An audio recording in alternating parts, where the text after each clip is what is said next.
Now, the latest system collapse of the national electricity grid again brings to the fore the core issues of failing power infrastructure and the electricity carrying capacity of the national grid. President, Nigeria Consumer Protection Network, Kunle Olubiyo, joins me in the studio to give us some perspective to this issue. Kunle was a member of the National Technical Investigative Panel on Power System Collapse, System Stability and Reliability in 2013. Thanks so much for joining us on NTA Network News. It's a pleasure having you. Now, we've heard of issues like weak and old infrastructure by the transmission company of Nigeria and the unavailability of most transmission lines being adduced as reasons for the number of times the national grid collapsed in the past. Now, how can we address this issue in the immediate, knowing that we still lack spinning reserve to forestall such occurrences, and secondly, also achieve a more sustainable solution in the long run? Well, going through your statement, statement issued by TCN, I think the statement is not supposed to even be in public space in the first place, because it's unimaginable for one to say a worker is at site and they cannot work because they didn't go to site with their working tools. These are very critical components of the grid. You talk about SCADA, which is supposed to serve as collection of data and keeping up to date with the automation of the grid. And if you don't have effective SCADA, they are even saying we don't have SCADA at all. You don't have spinning reserve. And the essence of spinning reserve is like to serve as a reserve for energy.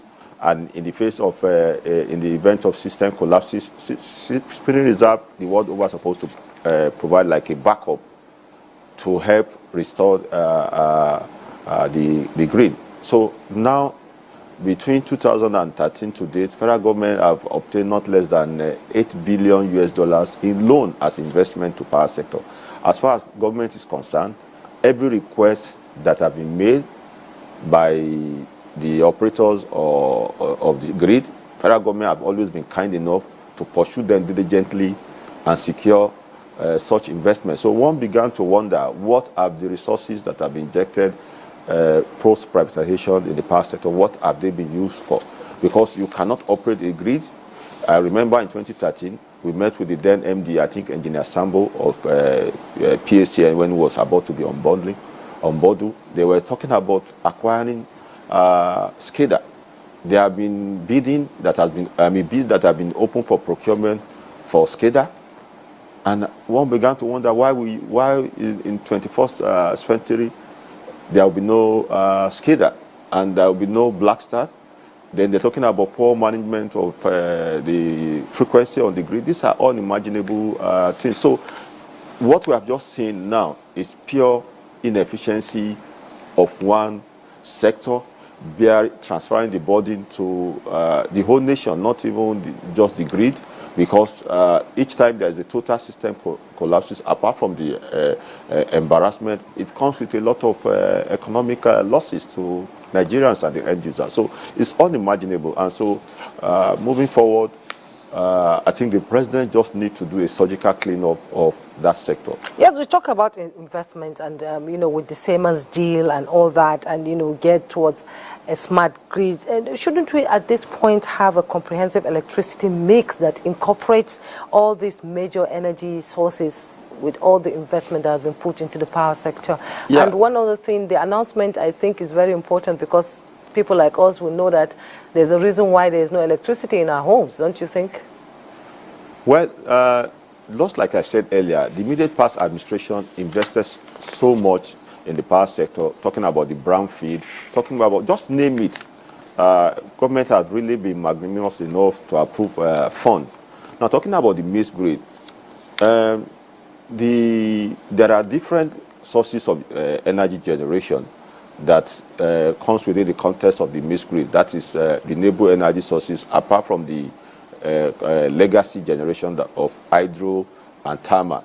Now, no wise investor will want to invest in the power sector and bring to the grid, because even when you bring to the grid, we have stranded generated power that is available, that is, the load is not being picked. We have what we call load rejection. And even when you generate to the grid, and evacuate it to the discos, you are not even sure of getting your money back.